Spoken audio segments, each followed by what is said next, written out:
Halo semuanya, kami dari kelompok 8 dengan saya sendiri Andara Farido dengan NIM 123004101. Halo, perkenalkan nama saya Faiz Muharabani dengan NIM 123.100.4017. Nama saya Fabrizio Putranto dengan NIM 123.100.4050.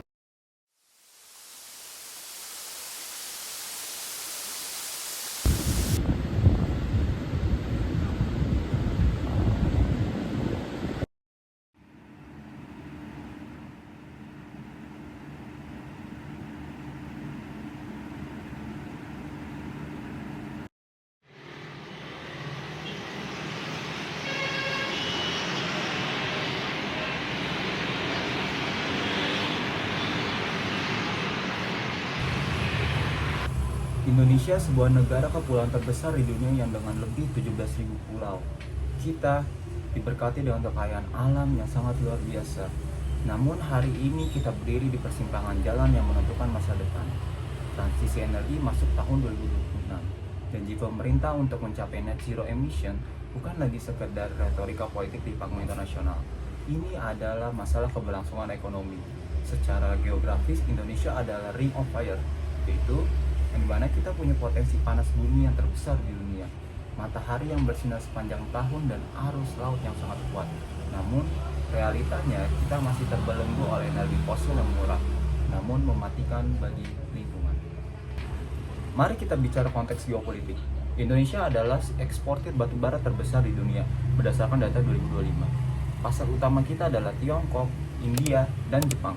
Namun, ketegangan muncul ketika negara-negara pembeli ini mulai memperketat aturan emisi karbon mereka. Jika kita tidak bertransformasi, batu bara kita akan kehilangan pasar. Di sisi lain, Indonesia justru memiliki kerentanan pada sektor migas. Kita adalah net importer minyak mentah. Lihat peta ini. Energi kita sangat bergantung pada stabilitas jalur laut di Selat Malaka dan pasokan dari Timur Tengah serta Singapura. Ketegangan global di tahun 2025 telah mendorong harga minyak hingga tembus $95 per barrel, yang secara langsung membebani APBN kita hingga ratusan triliun rupiah hanya untuk mensubsidikan pada masyarakat. Inilah potret energi kita saat ini. Di tahun 2025, bauran energi kita masih didominasi oleh batu bara dan minyak bumi. Target 23% EBT yang dirancangkan tahun sebelumnya masih mengalami gap karena hambatan investasi. Akan tetapi, di sini perhatikan proyeksi pada tahun 2050. Pemerintah ambisius mengubah wajah ini. Batu bara harus ditekan drastis sehingga sektor tenaga surya serta panas bumi harus naik hingga 5 kali lipat. Pertanyaannya ialah mengapa transisi ini terasa begitu berat dan lambat? Untuk memahami masalah ini, kita harus menggunakan kacamata teori trilema energi dari World Energy Council. Teori ini menyatakan bahwa setiap negara harus menyeimbangkan 3 hal. Yang pertama, keamanan energi, yang kedua, keadilan energi, dan yang terakhir, keberlanjutan lingkungan. Masalah Indonesia ialah kita sangat kuat di keamanan dan keadilan lewat batu bara yang murah dan melimpah. Akan tetapi kita gagal di total keberlanjutan. Begitu kita bergeser ke EBT demi lingkungan, harga listrik beresiko naik, mengancam keadilan, dan jaringan listrik kita belum stabil, mengancam keamanan. Inilah dilema yang dihadapi oleh pengambil kebijakan.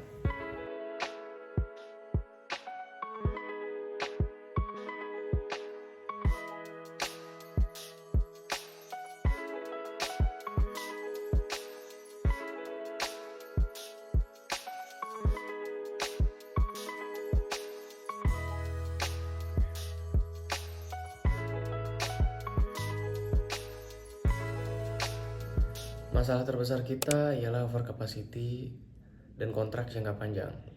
Kita punya terlalu banyak pembangkit listrik batu bara di Jawa hingga Bali yang sudah terikat kontrak take or pay dengan PLN, yang artinya dipakai atau tidak PLN tetap harus bayar.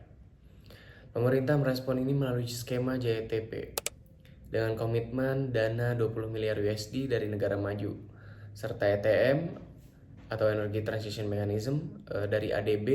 Sikap pemerintah mulai tegas dengan mengeluarkan regulasi penghentian pembangunan PLTU baru. Akan tetapi implementasi di lapangan masih tersandung masalah pendanaan yang ternyata lebih banyak berupa pinjaman daripada hibah.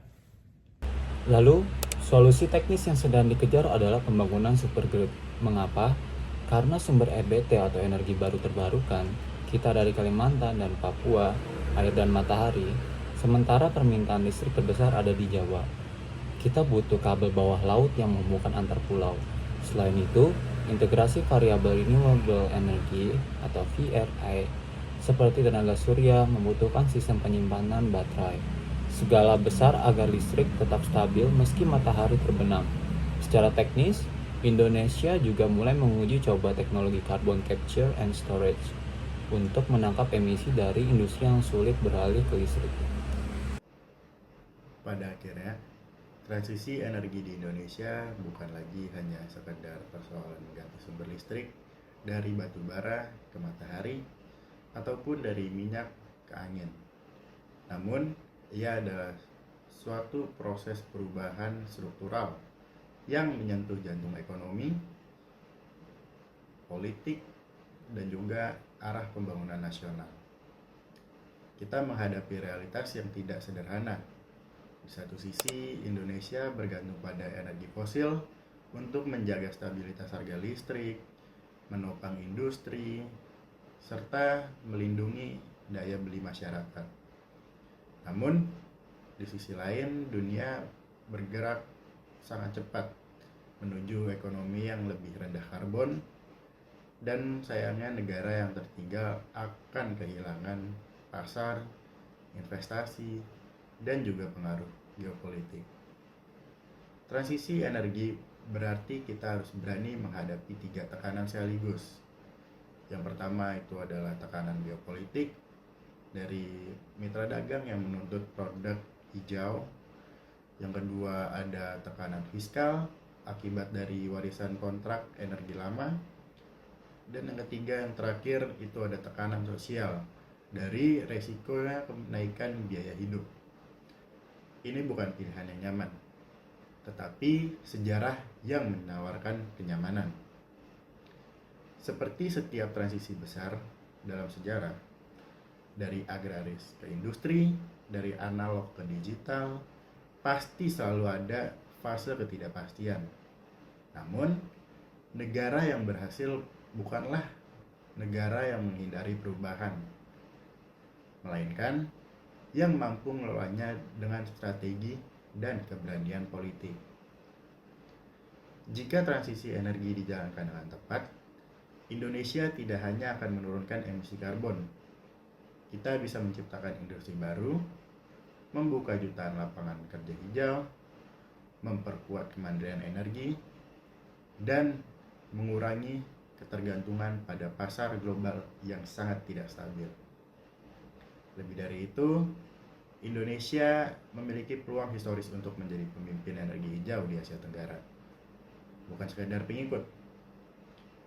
Dengan adanya potensi energi panas bumi terbesar di dunia, sinar matahari sepanjang tahun, dan posisi strategis di jalur perdagangan global, kita memiliki semuanya untuk menjadi pemimpin.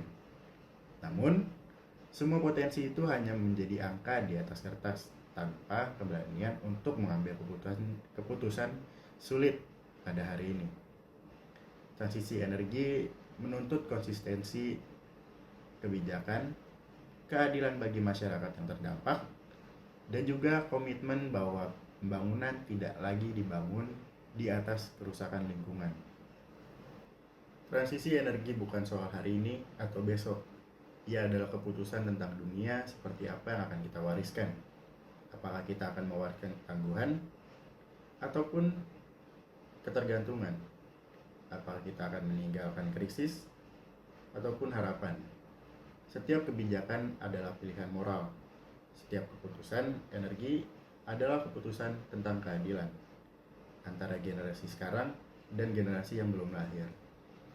Indonesia tidak kekurangan sumber daya, yang diuji adalah keberanian untuk berubah dan kebijakan untuk memastikan tidak ada yang tertinggal. Karena pada akhirnya, energi bukan hanya tentang listrik yang mengalir. Ia tentang arah yang kita pilih sebagai bangsa. Transisi energi bukan sekadar agenda global, ia adalah ujian kedewasaan untuk sebuah bangsa dalam membaca zaman.